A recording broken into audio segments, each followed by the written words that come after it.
தூண்டப்பட்ட சுழல் மின்னோட்டம். குழந்தைகளே, நாம இப்போ எளிய கருவிகளை வச்சு தூண்டப்பட்ட சுழல் மின்னோட்டத்தின் செயல்பாட்டை புரிஞ்சிக்க போறோம்.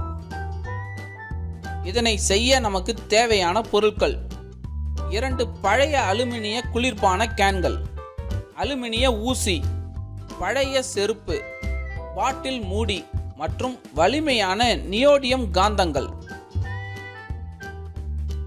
முதல்ல அலுமினிய குளிர்பான கேனை 3 சம பாகங்களாக வெட்டிக்கணும். அப்புறம் அடிப்பகுதியை வெட்டி எடுத்து வச்சுட்டு மற்ற 2 துண்டுகளை வெட்டி எடுத்து மேல் பாகத்தின் மூடியை நீக்கிடணும்.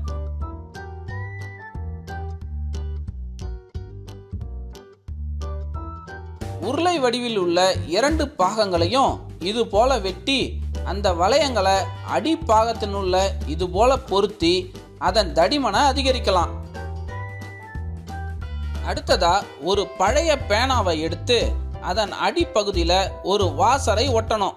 இந்த பேனாவை நாம உருவாக்கி வைத்துள்ள அலுமினிய கேனின் அடிப்பகுதியில் துளையிட்டு அதில் செருகி விடணும். பிறகு பழைய செருப்புல பாட்டில் மூடி மற்றும் அலுமினிய கம்பி கொண்டு ஒரு ஸ்டாண்டை செஞ்சு அதுக்கு பக்கத்தில் கொஞ்சம் தள்ளி ஒரு துளையிட்டு அதில் அமுக்கு பொத்தானின் குழிப்பகுதி மேலே இருக்கும் வகையில் அழுத்தி பசையை போட்டு ஒட்டிடணும். இப்போ 2 காந்தங்களை எடுத்துப்போம். இந்த காந்தங்களை பார்த்தீங்களா? கத்தரிக்கோல்ல ஒட்டுது, ஆனா அலுமினிய கேன்ல ஒட்டல.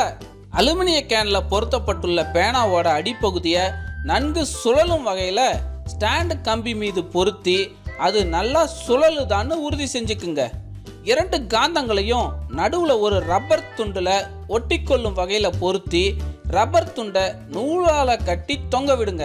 நூலை சுற்றினா காந்தங்கள் நன்கு சுழலும். இப்போ நன்கு சுழலும் காந்த அமைப்பை அலுமினிய கேனின் நடுவே அதன் ஓரங்களை தொடாம நுழைத்தா அங்கே மின்னோட்டம் தூண்டப்பட்டு அலுமினிய கேன் தானாக சுழல்வதை பார்க்க முடியுது.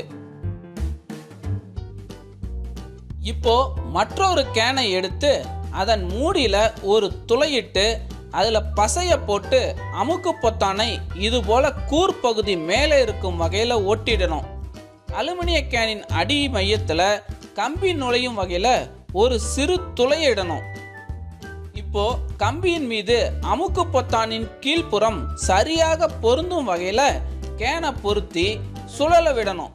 2 காந்தங்களை எடுத்துக்கொண்டு அதன் நடுவே ரப்பரை இணைச்சு அந்த ரப்பரின் நடுவே ஒரு ஓட்டையை போட்டு அதுல நீண்ட கம்பியை செருகி விடணும்.